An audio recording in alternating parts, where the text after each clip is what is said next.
Hello everyone, welcome to Jolly Molly TV. I am super excited to show you another project that we're going to be working on just before Christmas here. I know we've got several projects going, but I wanted to give you a heads up. So if you wanted to plan on making this project, you can do so. It looks like the timeline on this one now, we're going to start this one after Thanksgiving.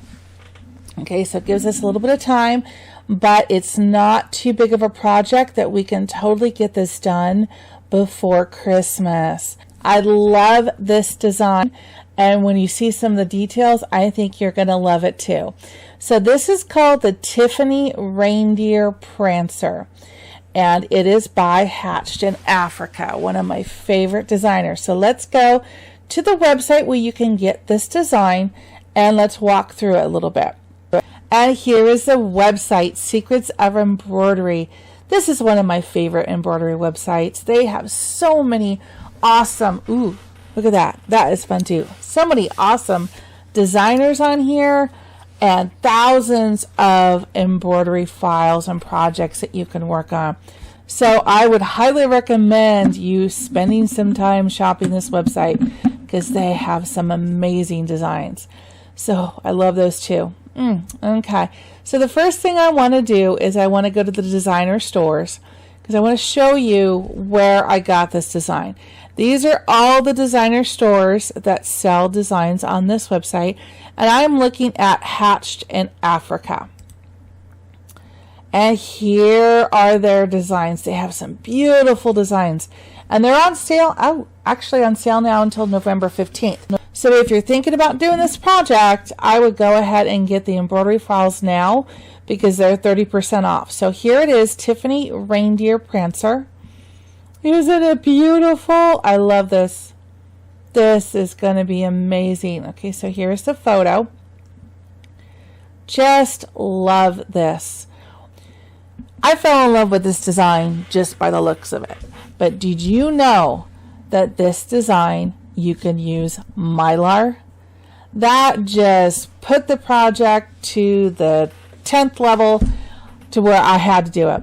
What they use is an iridescent mylar, and I'll show you in a little bit when we go to the table for the supplies that you're going to need for this project as to what type of mylar that they use. But it's a iridescent mylar that actually will pick up the color of the thread that is stitched on it.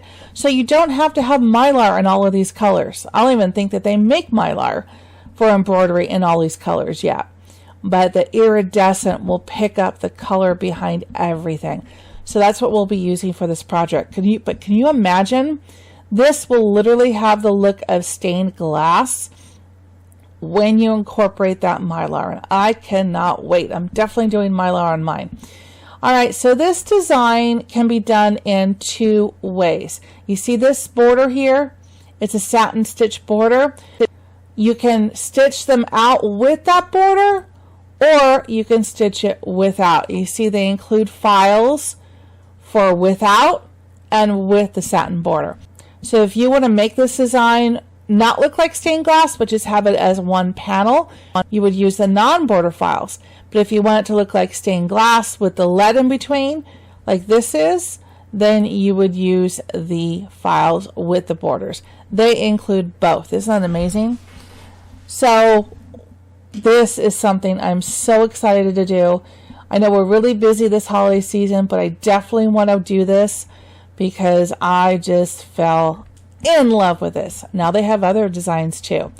This is the Tiffany Reindeer Prancer. It's going to be a 6x10 design. Right now it's on sale for $24.50.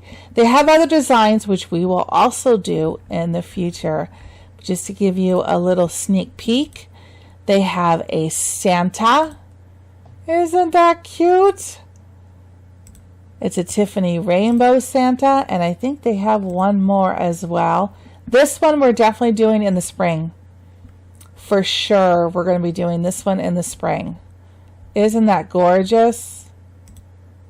I just love this. So we'll be doing that one this coming spring. And where is the other Santa? Try to find him. Here's a Tiffany St. Nick. Isn't that cool? And you can do little hooks or loops on a rod, on a curtain rod. And there's one more. So I'm just going to do a search for Tiffany. Here he is. This one I'm going to be doing in the future as well. This is a Santa, which I think will match the Rudolph perfectly in size. I'm just not sure that I will have the time to get him as a sew along for this Christmas, but we might do this as a Christmas in July next year, and we'll do it to match the reindeer. She can hang them side by side. I think that's amazing. Oh, it's going to be so much fun. So for now, we're going to be working on the Tiffany Reindeer Prancer. So let's go over to the table and let's discuss some of the supplies that you'll need to gather, which you'll have a few weeks to do. Again, we'll start this after Thanksgiving, probably the first week of December. But it's not that hard. We will definitely be able to get this done for the holidays. Okay, let's go over to the table. Okay, so we are at the table, and now I just want to show you some of the things that you'll need to gather up and or purchase to have ready to do this beautiful Tiffany Reindeer Prancer. Okay, so the first thing you're going to need is you're going to need 1 yard of fabric for your top and 1 yard of fabric for the back side of this project. So in my stash, I pulled out this really cool, it's a white, kind of a tone-on-tone with this kind of a scrolly, wind-blown look. I use this in my other Kimberbell project for Candy Cane Lane. And I love this fabric. It's so universal. In this instance, it looks like a winter storm, which is perfect. So I have 1 yard of fabric for the top of that. And then I selected a snowflake design for the back side of the project. Okay. So once you've selected your fabrics, the next thing you want to do is make sure you've purchased the design. Again, it is on sale until November 15th. And in that design download, you will get a set of instructions. In the set of instructions, it will tell you to cut these in either particular pieces like this for 8 by 12, if you're doing the satin stitches that we talked about earlier, or it will give you cutting instructions for smaller sizes if you're going to be doing the one without the border. So that'll be the biggest thing you have to choose, is whether you want the border that makes it look like leaded stained glass, or if you want to put the design together without that lead little accent look in between. If you do, then you'll follow the cutting instructions for that. I am going to be doing the one with the stained glass lead border. So my instructions told me to cut 8 inches by 12-inch pieces. So I've got 15 of those for the top and 15 of those for the backing of the project. Okay. But again, 1 yard each of these two fabrics will be plenty, whether you do one with the border or one without. Okay. The next thing that you're going to need is a fusible to support the back of these blocks. And here's my stack of fusible. I have to finish fusing these. I have a Paylon 860F. You can also use SF101.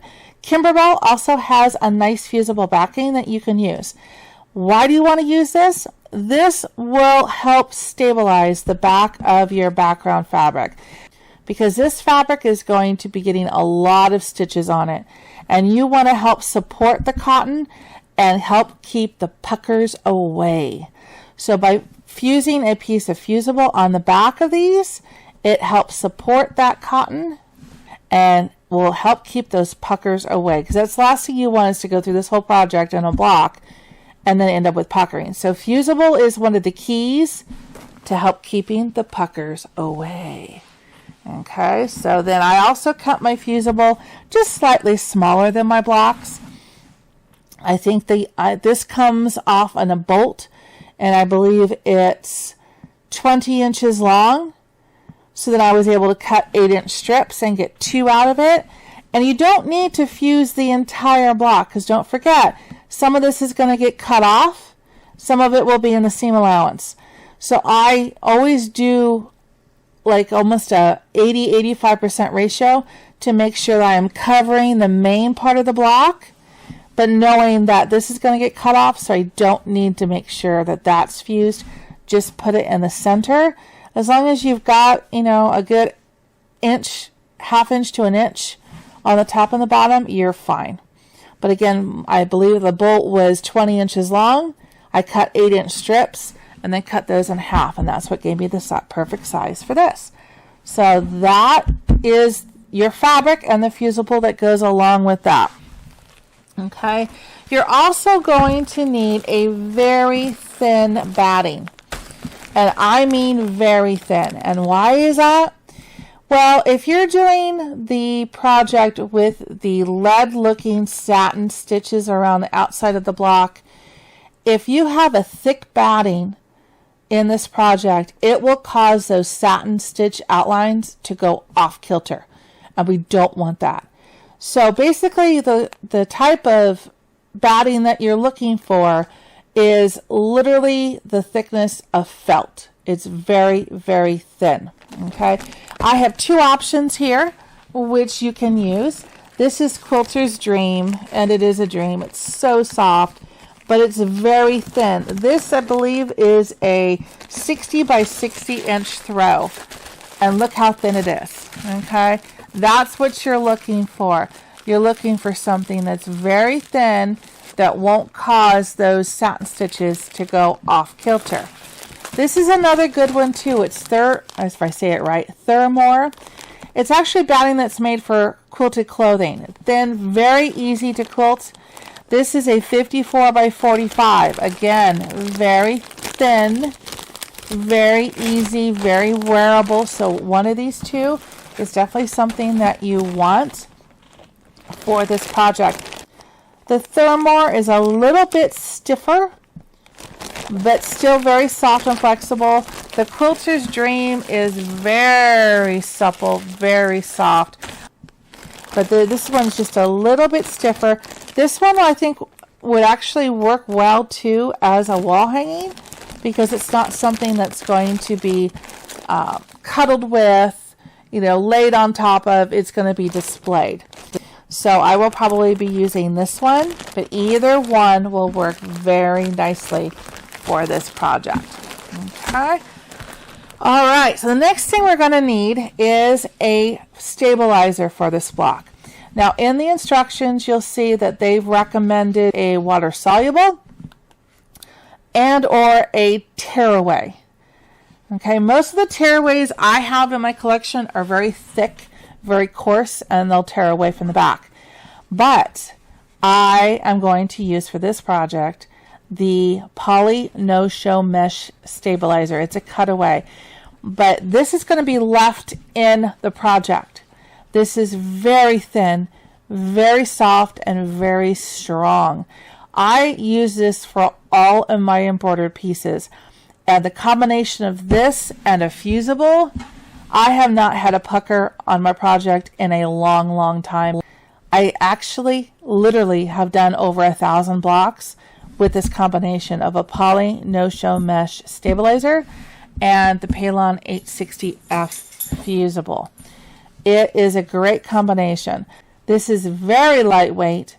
This is not going to be felt in your project at all. It is not going to take up any additional space and will stabilize the stitches beautifully. So that's what I recommend, and that's what I'm going to use on this project. Okay, so the last, actually 3 things. We're going to get to the fun stuff.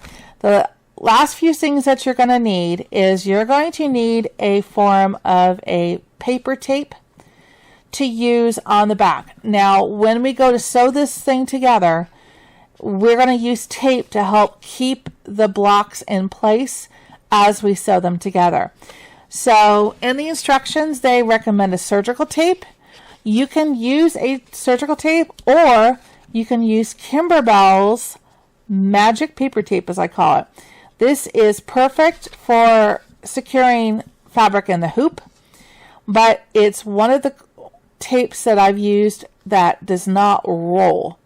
When we get to the project where we're putting the lining on the back, you want a tape that's not going to roll as the hoop moves. I've used several other embroidery tapes out there, and they will roll and gum up and get your bed of your machine all gunky. This does not. This is says will not gum up needle or leave residue. It's easy to tear away, and it prevents the fabric from rolling and shifting. You can use it above or below the hoop.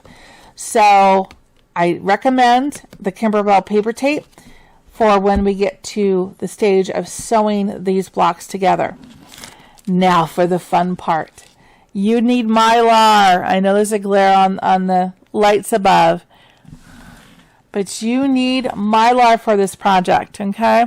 The mylar I'm recommending is the Pearly Gates mylar embroidery sheets. It's an iridescent mylar. Iridescent mylar will actually pull and display the color of thread that's stitched on top of it. It blends with that and kind of accents that. So it's the best to use in this project because it's overall going to allow for all these different colors to shine. You might have 20 different colors on a block, but this will allow all those 20 to shine. It would be a lot harder if you needed red mylar and green mylar and pink mylar because they don't make it in that many colors yet. But this mylar, if you need it, I will have it on my Etsy shop. I will put the link in the description below if you need to get this. But I highly recommend this because we'll be able to cut these in the size of the block, and we'll just lay it on top and we'll go to town on the stitching. It's going to be beautiful. The last thing you're going to need in this project is an assortment of threads. Now, in the instructions after you purchase the design, it will give you a thread chart and will show you which colors you need for it. But use that chart to be able to pull threads from your stash that will go with this. And your basic polyester embroidery thread. Rayon is beautiful, but rayon colors will fade over time. So I use the polyester embroidery thread from all of my blocks. Okay, so this is what you need to get going here. So go ahead and get your fabrics. Cut them per the instructions, whether they're 8 by 12 for the leaded satin stitch version, or they're the smaller sizes for the non-leaded satin stitch version. Get your mylar, your paper tape, your fusibles, your poly no-show mesh stabilizer, and your batting of choice. And we will get started. So I'm guessing about approximately, if you're watching this in current time, it'll be the 1st of December approximately that we're going to start making these blocks. If you're watching this on the rewind later, it's whenever the next video comes out. Okay, so there are 9 blocks in this project plus borders, and we will do 1 block per video. And I'm going to walk you step by step through this project because I want everyone to succeed. And I don't know where your experience is, so I'm going to walk you through and give you the skills you need to complete this project and to have fun doing it. And that's my goal. So I hope you join me for this fun sew along here on Jolly Molly TV. Please subscribe to my channel. It is free and it will allow you to see all of my video tutorials that we have out there. And click on the bell notifications too, because then you'll be notified every time I upload a video for this project in addition to my other videos. So I hope to see you here for the sew along for the Hatched in Africa Tiffany Reindeer Prancer project. It's going to be so pretty when we get this done. I can't wait. Okay, I'll see you next time here on Jolly Molly TV. Take care until then. Bye-bye.